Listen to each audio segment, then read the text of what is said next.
महाराष्ट्रातील सर्व पालकांना आपल्याला प्रश्न एकच होता की आरटीची ऑनलाईन प्रक्रिया जी काय आहे ती कधी सुरू होणार. पालकांची जी काही प्रतीक्षा होती ती तर संपलेली आहे, कारण 17/2/2026 पासून ऑनलाईन प्रवेश प्रक्रिया जी काय आहे आरटीची ती सुरू झालेली आहे. ती आरटी ॲडमिशन 2026-27 साठी ऑनलाईन फॉर्म कसा भरणार आहोत, तर चला आपण जाणूया आपल्या कम्प्युटर स्क्रीनकडे. गुगलवर सर्च करायचे आहे आरटी महाराष्ट्र 26-27 आणि तुम्हाला student.maharashtra.gov ची लिंक दिसेल. याच्यावर तुम्हाला क्लिक करायचं आहे. याची लिंक जी काय आहे ती मी डिस्क्रिप्शन बॉक्समध्ये दिलेली आहे, तिथून तुम्ही कॉपी पेस्ट करू शकता. त्याच्यामध्ये तुम्हाला पालकांसाठी 16 सूचना दिलेल्या आहेत. त्या 16 सूचना तुम्ही जे आहेत त्यापूर्वी पहिले वाचून घ्यायच्या आहेत. यामध्ये अर्ज भरण्याची मुदत जी काय आहे ती 10/3/2026 पर्यंत वाढवण्यात आलेली आहे. त्यामुळे तुम्हाला ऑनलाईन ॲप्लिकेशन याच्यावरती क्लिक करायचं आहे. इथे क्लिक केल्यानंतर तुम्हाला तुमचा जो काय आहे ID जो आहे तो जनरेट करायचा आहे. न्यू रजिस्ट्रेशन या लिंकवरती तुम्हाला क्लिक करायचं आहे. इथे क्लिक केल्यानंतर तुम्हाला पहिल्यांदा तुमचा जो काही जिल्हा आहे तो इथे तुम्हाला सिलेक्ट करायचा आहे. इथे त्या मुलाचं आडनाव टाकायचं आहे, लास्ट नेम, फर्स्ट नेम म्हणजे त्याचं नाव आणि मिडल नेम म्हणजे वडिलांचं नाव इथे टाकायचं आहे. त्यानंतर जर चाइल्ड डिसेबिलिटी म्हणजे काय की अपंग जर असेल तर तुमचा मुलगा इथं येस करायचा आहे, नो असेल तर नो करायचं आहे. इथे त्या मुलाचं डेट ऑफ बर्थ जी काय आहे ती जन्मतारीख जी काय आहे तिथे आपल्याला टाकायची आहे. त्यानंतर इथे तुम्हाला जो कॅप्चा दिलेला आहे तो कॅप्चा आहे, असा कॅप्चा जो काय आहे ते आपल्याला इथं लिहायचा आहे आणि इथे तुम्हाला मोबाईल नंबर तुमचा टाकायचा आहे.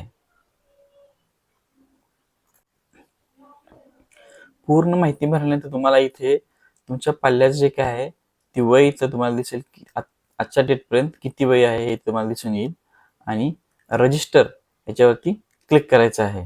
जो नंबर जो रजिस्टर केलेला आहे त्याच्यावरती तुम्हाला त्याचे एक मेसेज येईल. तुमच्या रजिस्टर मोबाईल नंबरवरती एक SMS आलेला असेल, त्याच्यामध्ये ॲप्लिकेंट नंबर असेल तो इथे आपल्याला टाकायचा आहे. त्यामध्ये तुम्हाला पासवर्ड पण दिसेल, तो पासवर्ड टाकायचा आहे. हा कॅप्चा जो काय वरचा आहे असा आपल्याला इथे टाकायचा आहे आणि लॉग इन या ऑप्शनवरती क्लिक करायचं आहे. इथे तुम्हाला चेंज पासवर्डचा ऑप्शन दिसून येईल. इथे तुम्हाला आपला जो काय पासवर्ड, ओल्ड पासवर्ड जो काय आहे ते तुम्हाला टाकायचा आहे. जुना पासवर्ड तुमचा जो काय आहे तो टाकायचा आहे. इथे नवीन पासवर्ड तुम्हाला टाकायचा आहे आणि हा इथे परत तोच नवीन पासवर्ड टाकलेला रिपीट टाईप करायचा आहे. त्यानंतर सबमिट या बटनवरती क्लिक करायचं आहे. त्यानंतर पासवर्ड जो काय तुमचा सक्सेसफुली सबमिट झालेला आहे, ओके करायचा आहे. पासवर्ड बदलल्यानंतर इथे तुम्हाला तुमचा ॲप्लिकेशन नंबर टाकायचा आहे. इथे तुमचा बदललेला पासवर्ड, इथे तुमचा कॅप्चा कोड आणि लॉग इन करायचं आहे. अशा पद्धतीने तुमच्या समोर एक पेज ओपन होईल. याच्यामध्ये मुलाचे इथं पूर्ण नाव इथे सांगितलेलं आहे. आपण जर लॉग इन करताना भरलं तर नाव त्याप्रमाणे इथं नाव जे काही इथं आलेलं आहे. पहिल्यांदा इथं आडनाव आलेलं आहे, त्यानंतर मुलाचे नाव आणि वडिलांचे नाव या पद्धतीने नाव आलेलं आहे. त्याचप्रमाणे इथं मदर आईचे पण पूर्ण नाव इथे लिहायचं आहे. इथं आडनाव, इथं नाव आणि वडिलांचे नाव याप्रमाणे. त्याच्याच खाली वडिलांचे पण पूर्ण नाव जे काय आहे ते इथं आपल्याला लिहायचं आहे. ह्या 3 कॉलम मध्ये, ह्याच्यामध्ये लास्ट नेम, फर्स्ट नेम आणि मिडल नेम. मुलाची जी काही जन्मतारीख आहे ती जन्मतारीख इथं बाय डिफॉल्ट आलेली आहे, आपण लॉग इन करताना टाकलेली होती ती. इथं आपल्याला जेंडर सिलेक्ट करायचं आहे, ती मुलगा आहे की मुलगी आहे हे आपल्याला सिलेक्ट करायचं आहे. इथे वय जे काय आहे ते आपल्याला इथं 31/12/2026 पर्यंत वय काय आहे तिथं आपल्याला लिहून आलेलं आहे. इथं पॅरेंट स्टेटस जे काय आहे ते ऑप्शनल आहे, तुम्ही भरा अथवा नाही भरलं तरी पण चालेल. इथे खाली आल्यानंतर तुम्हाला इथे करंट ऍड्रेस म्हणजे तुमचा चालू सध्याचा पत्ता जो काय आहे, सध्याचा पत्ता राहत असलेला तुम्ही तो पत्ता तुम्हाला इथे टाकायचा आहे. इथं रस्त्याचं कुठलं नाव असलं तुम्हाला इथे टाकायचं आहे आणि लोकॅलिटी म्हणजे गावाचं कुठलं जे नाव आहे ते इथे टाकायचं आहे. इथे खाली डिस्ट्रिक्ट म्हणजे तालुका जो काय आहे तुमचा, डिस्ट्रिक्ट म्हणजे जिल्हा जो काय आहे तुम्हाला इथे टाकायचा आहे. यानंतर तालुका तुम्ही इथे सिलेक्ट करू शकता. तुमचा तालुका जो काय आहे तो तालुका इथे टाकायचा आहे. विलेज तुम्ही कोणत्या गावात येतात त्या गावाचं नाव इथं टाकायचं आहे. इथे खाली तुम्हाला विचारत आहे की यापूर्वी तुम्ही आरटी मध्ये प्रवेश घेतलेला आहे का, तर नाही, हे नो या ऑप्शनवरतीच ठेवायचं आहे आणि सेव्ह या ऑप्शनवरती क्लिक करायचं आहे. इथे चाइल्ड डिटेल्स जे काय आहेत ते सेव्ह केलेले, सक्सेसफुली सेव्ह झालेले आहेत. सेव्ह केल्यानंतर तुम्हाला इथे गुगल मॅप थ्रू तुमचा ऍड्रेस जो काय आहे तो लोकेशन जे काय आहे ते सिलेक्ट करायचं ऑप्शन तुम्हाला दिसून येतं इथं. तो लोकेशन जे काय तुम्हाला इथे क्लिक करायचं आहे याच्यावरती आणि तुमचं गुगल मॅप वरती जे काही लोकेशन आहे ते इथून तुम्हाला सिलेक्ट करायचं आहे आणि याच्यामध्ये तुम्ही असा हा जो काही बलून आहे तो बलून असं तुम्ही फिरू शकता आणि तुम्ही तुमचं लोकेशन जे काय आहे ते फिक्स करू शकता. या पद्धतीने झूम करतोय मी इथे बघा.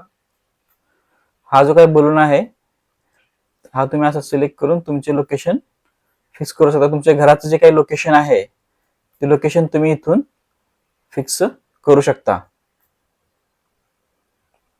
तर हे करताना तुम्हाला फक्त 5 ऑप्शन वेळा तुम्ही हे करू शकता. म्हणजे एकदा सेव्ह केलं, सेव्ह अपडेट केलं की हे तुम्ही फार तर फार 5 वेळा याच्यामध्ये चेंजेस तुम्ही ह्यामध्ये करू शकता.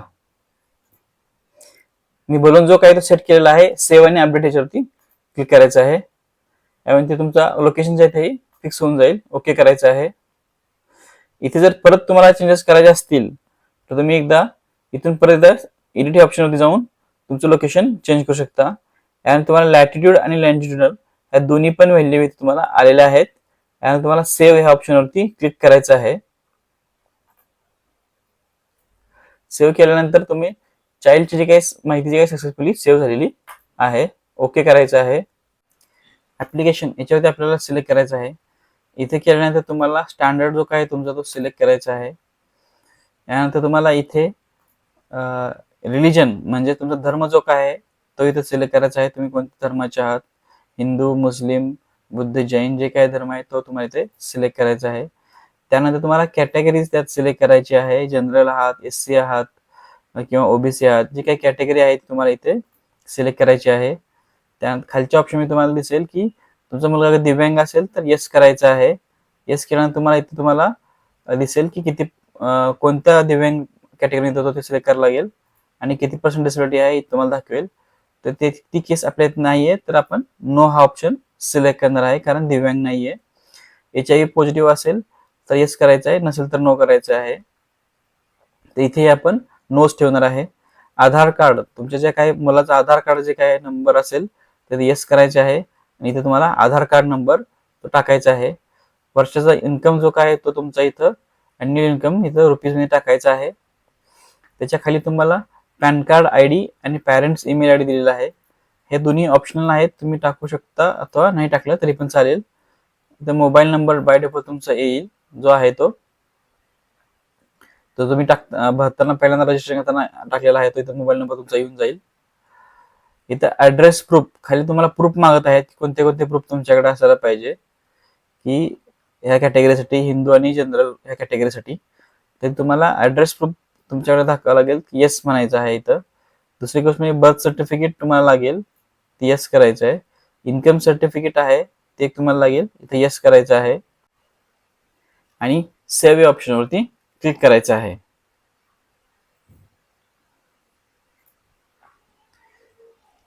इथे तुम्हाला ऍप्लिकेशनची सेव्ह डिटेल्स जे काय आहेत ती सेव्ह झालेली दिसतील. ओके करायचं आहे. यानंतर पुढे तुम्हाला डॉक्युमेंट ऑप्शन दिसेल इथं, याच्यावरती क्लिक करायचं आहे. इथे तुमचे जे काही डॉक्युमेंट आपण जे भरलेत ते डॉक्युमेंट आपल्याला जमा करायचे आहेत. इथे पॅरेंट्सचे आधार कार्ड इथे विचारत आहेत ते इथे क्लिक करायचं आहे. इथे क्लिक करून तुम्ही त्या पॅरेंटचे आधार कार्ड जे काय आहे ते तुम्ही इथे भरू शकता ते सिलेक्ट करून असं. तर याच्या खाली तुम्हाला इन्कम सर्टिफिकेट सांगितलेलं आहे ते इन्कम सर्टिफिकेट इथे तुम्हाला द्यायचं आहे.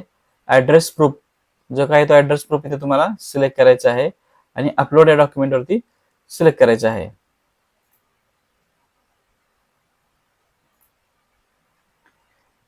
तर या पद्धतीने तुमचे डॉक्युमेंट जे काही ते सक्सेसफुली अपलोड झालेले आहेत आणि ओके करायचं आहे. ओके केल्यानंतर तुम्हाला पुढच्या सेक्शन जायचं आहे. स्कूल सिलेक्शन जायचं आहे. इथे तुम्हाला या पद्धतीने पेज ओपन होईल. तुम्हाला दिसेल की सांगितलेलं आहे इथं की काही सूचना पालकांसाठी दिलेल्या आहेत की की 1 किलोमीटर अंतरापेक्षा पर्यंतच्या शाळा तुम्हाला इथं निवडायच्या आहेत. आणि जास्तीत जास्त तुम्ही शाळा जे काय 10 शाळा तुम्ही याच्यामध्ये निवडू शकता. तिथे विदिन 1 किलोमीटर स्कूल्स ह्याच्यावरती आपण सिलेक्ट करायचं आहे. यावरती क्लिक केल्यानंतर तुम्ही बघू शकता की एवढ्या स्कूल्स ज्या काय आहेत तुमच्यासमोर दिसत आहेत की 10 स्कूल्स दिसत आहेत तुम्हाला. आता ह्या किलोमीटर आपण जे काही लोकेशन बोलून सिलेक्ट केला होता त्याच्या मार्फत आपल्याला इथे 10 स्कूल दिसत आहेत जे तुम्ही RT साठी फॉर्म भरू शकता. इथे तुम्ही याला क्लिक करायचं आहे. ज्या काही स्कूल्स तुम्ही सिलेक्ट करायच्या आहेत त्या स्कूल्स तुम्ही इथं सिलेक्ट करायच्या इथं.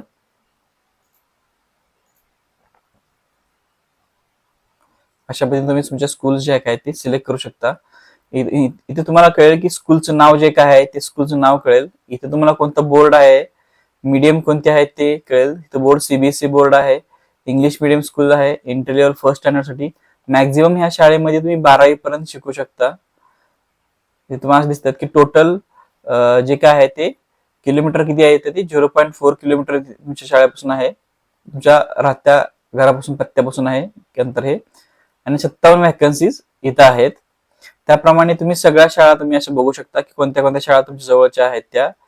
दुसरी शाळा जर बघितली तुम्ही ही पण CBSE ची आहे. इथे पण 10वी पर्यंत शिक्षण तुम्हाला मुलाला किंवा मुलीला मिळू शकतं.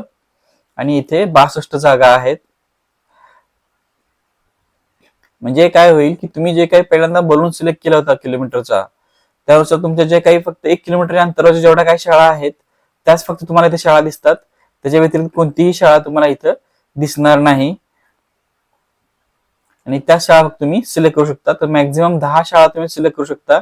तर माझ्याकडे 10 ही ऑप्शन दिसून येत आहेत. आणि ह्या क्लिक केल्यानंतर तुम्हाला सेव्ह या बटनवरती क्लिक करायचं आहे.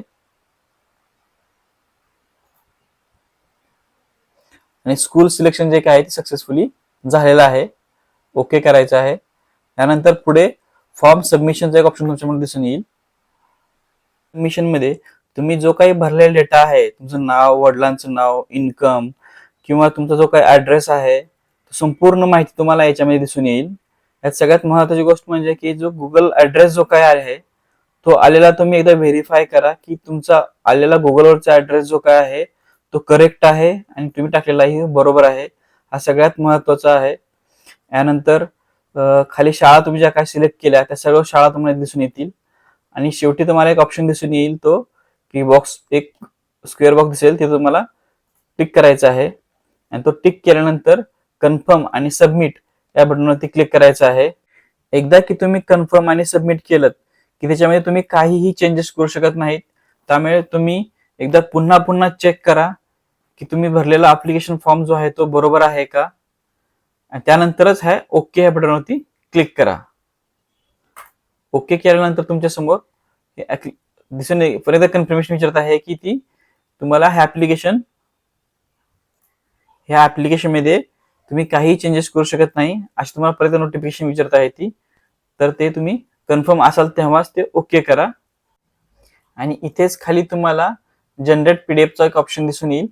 ते जनरेट PDF वरती क्लिक करायचं आहे आणि तुमची PDF जी काही ते पूर्ण जनरेट होईल आणि ती डाउनलोड करून घ्यायची आहे.